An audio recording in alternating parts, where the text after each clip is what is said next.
नमो नमः संस्कृताय। मैं आराधना मिश्रा अपने यूट्यूब चैनल संस्कृत आराधना से आप सभी मित्रों का स्वागत करती हूँ। तो चलिए फिर देखते हैं संस्कृत मॉडल प्रश्न पत्र के संबंधित 21वें भाग सीरीज को, जो कि बहुत ही महत्वपूर्ण है। इसके पहले मैंने 20 भाग की प्रश्नोत्तरी कराई है, जो कि संस्कृत मॉडल प्रश्न पत्र से संबंधित है और उसमें कुछ व्याकरण के भी प्रश्न है। तो आप सभी को मेरे चैनल के प्लेलिस्ट में सारी वीडियो मिल जाएंगी, तो चैनल को भी ज़रूर सब्सक्राइब कीजिए और वीडियो को भी लाइक करिए। तो शुरू करते हैं इसके बाद, जो कल मैंने इसके एक प्रश्नोत्तरी करा दिया था, और आज चलिए 49 प्रश्नों से शुरू करते हैं जहां से कल हम छोड़े थे। तो ये चलिए हमारा आज का पहला प्रश्न है, पराभवोत्सव एवं मानिनाम यह सूक्ति किस ग्रंथ से संबंधित है। तो पराभवोत्सव एवं मानिनाम पूछा है कि यह सूक्ति किस ग्रंथ से संबंधित है। नीत शतकम, उत्तराम चरितम, किरातार्जुनीयम या शिशुपाल वधम।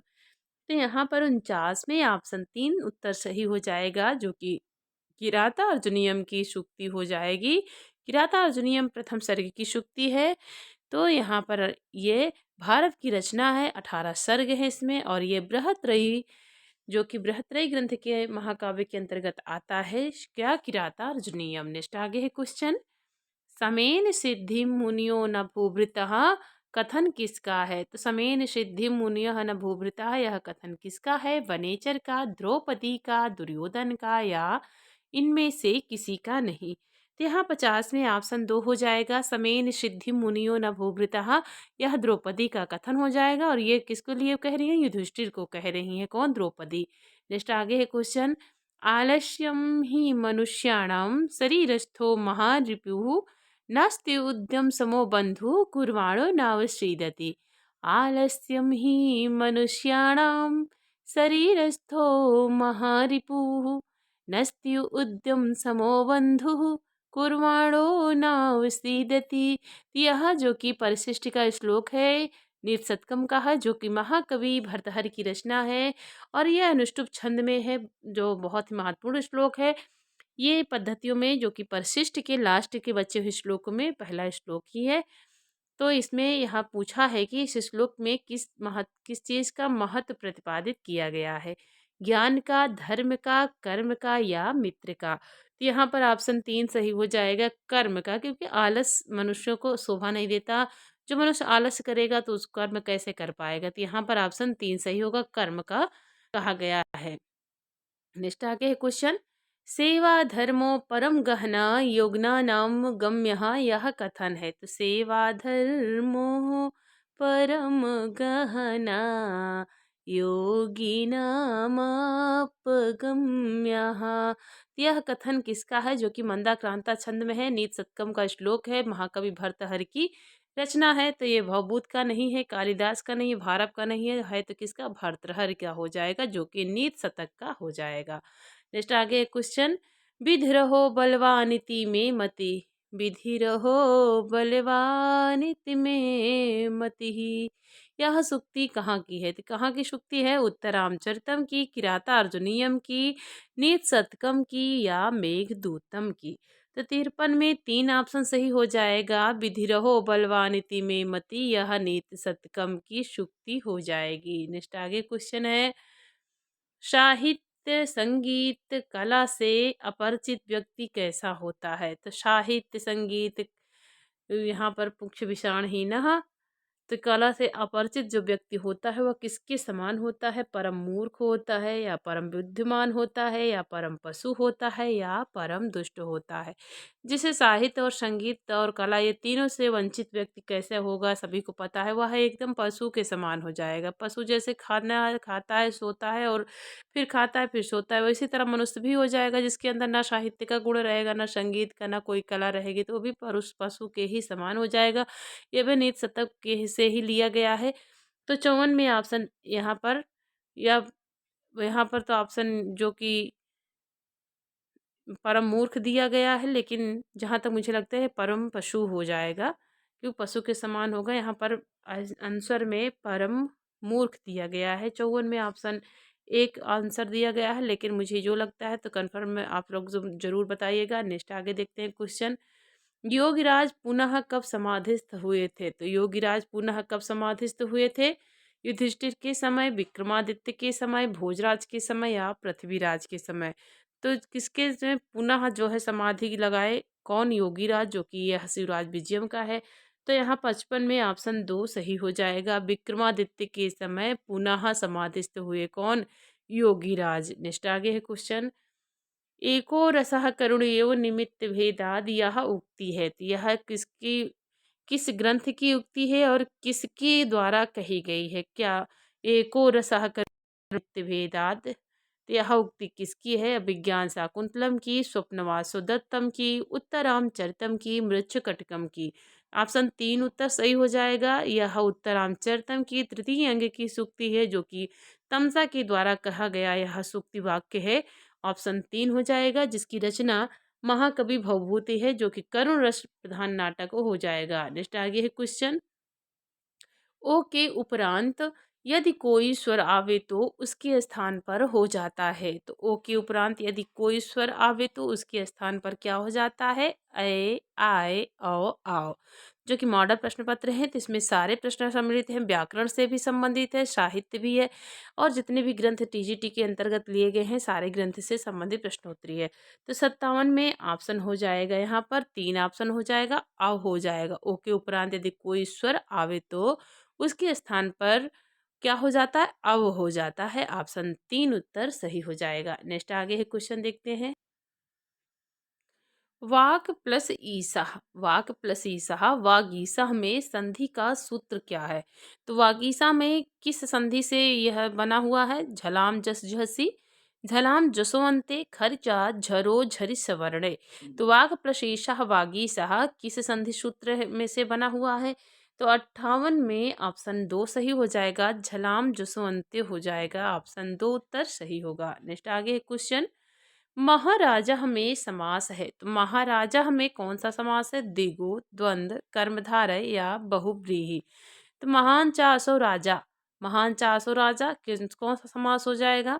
तो यहाँ पर ऑप्शन हो जाएगा 3, कर्मधारय समास हो जाएगा। ऑप्शन 3 उत्तर सही हो जाएगा। नेक्स्ट आगे है क्वेश्चन। पीताम्बरः में कौन सा समास है? तो पीताम्बरः में कौन सा समास है? पीतमम्बरम यशसः, या जो कौन सा समास देखते हैं? तत्पुरुष, बहुव्रीहि, द्विगु, द्वंद्व। तो 60 में ऑप्शन 2 हो जाएगा, पीतम अम्बरम यशसः। पीताम्बरा पीला है वस्त्र, जिसका अर्थात कौन? भगवान विष्णु। तो यहाँ पर या श्री कृष्ण कह लीजिए, तो यहाँ पर ऑप्शन 2 उत्तर सही हो जाएगा। नेक्स्ट आगे है क्वेश्चन। पठ धातु के विधिलिंग में प्रथम पुरुष बहुवचन का रूप होता है। तो पठ धातु के विधिलिंग लकार में प्रथम पुरुष बहुवचन का क्या रूप बनेगा? पठानि पठेयुहु, अपठावो पठंती। तो कौन सा रूप बनेगा? 61 में ऑप्शन 2 हो जाएगा। पठ धातु के विधिलिंग लकार प्रथम पुरुष बहुवचन का रूप बनेगा पठेयुहु। नेक्स्ट आगे क्वेश्चन। गम धातु रिट लकार के उत्तम पुरुष में एक वचन का क्या रूप बनेगा? गच्छेयम, गमिष्यामि, गच्छताम, अगच्छत। तो गम धातु रिट लकार के उत्तम पुरुष में एक वचन का रूप है कौन सा? तो 62 में ऑप्शन 2 सही हो जाएगा, गमिष्यामि हो जाएगा। ऑप्शन 2 उत्तर सही है। नेक्स्ट आगे है क्वेश्चन। हन धातु से वर्तमान काल में प्रथम पुरुष एक वचन का क्या शुद्ध रूप होगा? तो हन धातु से वर्तमान काल में प्रथम पुरुष एक वचन का शुद्ध रूप क्या बनेगा? हनति, हंति, घ्नन्ति, हनन्ति। तो 63 में ऑप्शन कौन सा सही हो जाएगा? उत्तर हो जाएगा 2, हंति रूप बन जाएगा। किसमें? हन धातु से वर्तमान काल में प्रथम पुरुष एक वचन का, तो हंति बनेगा, जो कि बहुत ही महत्वपूर्ण होगा। नेक्स्ट आगे है क्वेश्चन।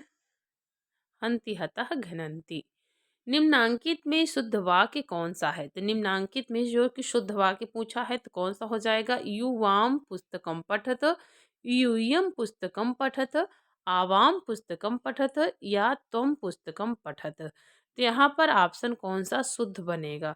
तो यह संस्कृत अनुवाद है, जो कि बहुत ही महत्वपूर्ण है। तो 64 में ऑप्शन 2 हो जाएगा, यूयम पुस्तकम पठत हो जाएगा। ऑप्शन 2 उत्तर सही हो जाएगा। नेक्स्ट आगे है क्वेश्चन। इनमें शुद्ध वाक्य है, तो इनमें से शुद्ध वाक्य कौन सा सही हो जाएगा? बहुत फंसाने वाला क्वेश्चन होता है ये। बालिका जलात् मुखं प्रक्षाल्यति, बालिका जले मुखं प्रक्षाल्यति, बालिका जलेन मुखं प्रक्षाल्यति या बालिका जलम मुखम प्रक्षाल्यति। तो इसमें शुद्ध वाक्य क्या बन जाएगा? तो यहाँ पर ऑप्शन हो जाएगा 65 में उत्तर 3, क्योंकि यहाँ बालिका जलेन मुखम, वह जल से मुख को धोती है। कौन धोती है? बालिका। तो किससे धोती है? जल से। तो यहाँ जल हो जाएगा से, तो तृतीया विभक्ति लग जाएगा जलेन, या मुख को द्वितीय हो जाएगा मुखम प्रक्षाल्यति। नेक्स्ट आगे है क्वेश्चन। पा धातु प्रश्नपदी का लट लकार प्रथम पुरुष द्विवचन का रूप है। तो पा धातु परस्मैपदी का लट लकार प्रथम पुरुष द्विवचन का रूप क्या बनेगा? पीबसी, पीबतः, पीबती, पीबामी। तो यहाँ पर 66 में कौन सा ऑप्शन सही हो जाएगा? तो उत्तर 2 हो जाएगा, पीबतः बन जाएगा। ऑप्शन 2 उत्तर सही है। नेक्स्ट आगे है क्वेश्चन।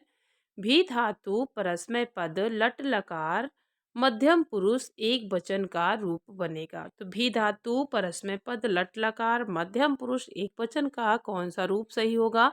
विभेमी, विभेसी, विभेतु, विभेति। तो कौन सा ऑप्शन सही हो जाएगा? तो 67 में ऑप्शन हो जाएगा 2, विभेसी हो जाएगा। उत्तर 2 सही हो जाएगा। नेक्स्ट आगे क्वेश्चन देखते हैं। माहेश्वर सूत्र में हा व्यंजन कितनी बार आया है? तो माहेश्वर सूत्र में हा व्यंजन कितनी बार आया है? 46, 13, 2, 14।